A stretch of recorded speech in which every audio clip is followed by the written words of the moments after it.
ont pris part à cette rencontre d'information les organisations du secteur des transports, parmi lesquelles le Conseil national des conducteurs professionnels du Côte d'Ivoire, le collectif des syndicats des transports et l'association des taxis-compteurs.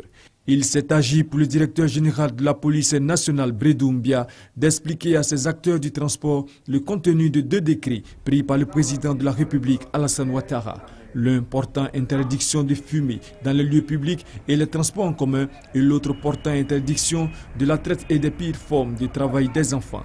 Qui prennent toutes les dispositions que cela ne se répète pas, à savoir mettre dans le véhicule interdit de fumer.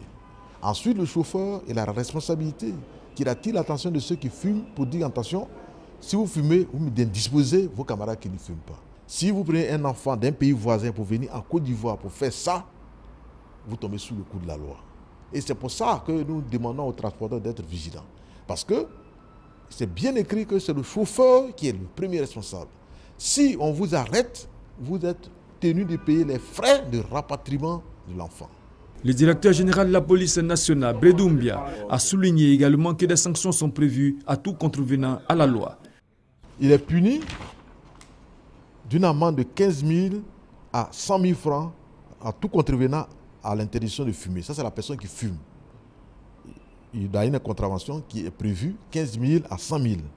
Maintenant, le propriétaire du lieu, il y a une contravention qui va de 50 000 à 250 000. Les transporteurs se sont dit disposés à aider la police nationale à combattre ces différents fléaux. Nous sommes fiers de ce décret et nous sommes prêts à faire une large diffusion. Nous allons même organiser une caravane à travers les 10 communes d'Abidjan dans un premier temps pour en parler et quand on aura plus de moyens, voir à l'échelle nationale. Ça va dans l'intérêt général de tout l'ensemble des citoyens ou les non-citoyens. Parce que la cigarette, celui qui fume, lui-même qui ne fume pas, il a plus de nicotine que celui qui fume. Les leaders des organisations du secteur des transports entendent poursuivre la sensibilisation dans leur zone afin de mettre fin à ces fléaux.